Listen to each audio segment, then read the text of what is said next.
बता रही हूँ, है ना। आज हम लोग कौन सा श्लोक पढ़ेंगे? सुभाषित रानी का 5वां श्लोक, है ना। तो पहले उच्चारण करती हूँ मैं, उसको अर्थ बताऊंगी। शुरू करती हूँ।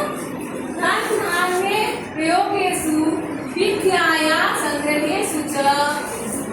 धन धान्ये प्रयोगेषु विद्याया संग्रहेषु च। आहारे व्यवहारे च यत्र लज्जा सुखी भवेत्। आहारे व्यवहारे च यत्र लज्जा सुखी भवेत्। तो इसका अर्थ मैं बताने जा रही हूँ, आप लोग को ध्यान से सुनिएगा, ठीक है। धन धान्य प्रयोगेषु, धन धान्य के प्रयोग में, ठीक है। विद्याया संग्रहेषु च, और विद्या के संग्रह में। आहार्य व्यवहार्य च, आहार और व्यवहार में जो लज्जा का त्याग कर देता है, जो लजाता नहीं है, वही सुखी रहता है, ठीक है। इन सभी चीजों में हम लोग को शर्म नहीं करनी चाहिए, है ना। धन धान्य के प्रयोग में अगर पैसा हम लोग को कहीं पर लग रहा है तो हम लोग को वहाँ पैसा खर्च करना चाहिए। जैसे मान लिया कि आप लोग को बुक खरीदना है, कॉपी खरीदना है, पेन खरीदना है, तो इसमें पैसा लगाएंगे ना। अगर हम लोग इसमें अगर शर्म होगा तो फिर आप लोग कॉपी नहीं खरीदिएगा तो कैसे लिख पाइएगा? नहीं लिख पाइएगा, है ना।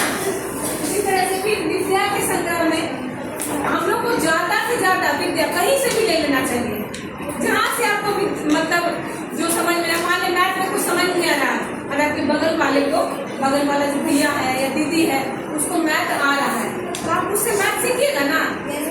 शर्म नहीं ना कीजिएगा। अगर शर्म कीजिएगा तो आपको मैथ नहीं आएगा बनाने, या कोई भी सब्जेक्ट में आप उनसे पूछ सकते हैं, या अपनी मैडम से भी पूछ सकते हैं। मान लिया हम भी पढ़ा रहे हैं, आपको समझ में नहीं आ रहा है, तो आप हमसे पूछिएगा ना। हम 10 बार पूछेगा, 10 बार बताएंगे, लेकिन शर्म नहीं करना है, ठीक है। वही यहाँ पर भी कहा गया है, विद्या के संग्रह में भी शर्म नहीं, लज्जा नहीं करनी है। आहार और व्यवहार में, मान लिया आहार, जैसे हम किसी के यहाँ गए हुए हैं, हमको भूख लगा हुआ है, हम शर्म कर रहे हैं, तो आधा ही पेट न खा पाएंगे एक साथ, हाँ। तो वहाँ भी शर्म नहीं करना है।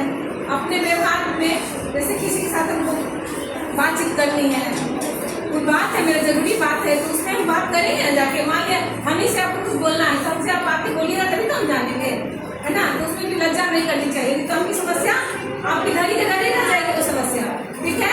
इसलिए वहाँ भी लज्जा करने की जरूरत नहीं है। और जो लज्जा को त्याग करके इन सभी जगहों में वही सुखी रहते हैं।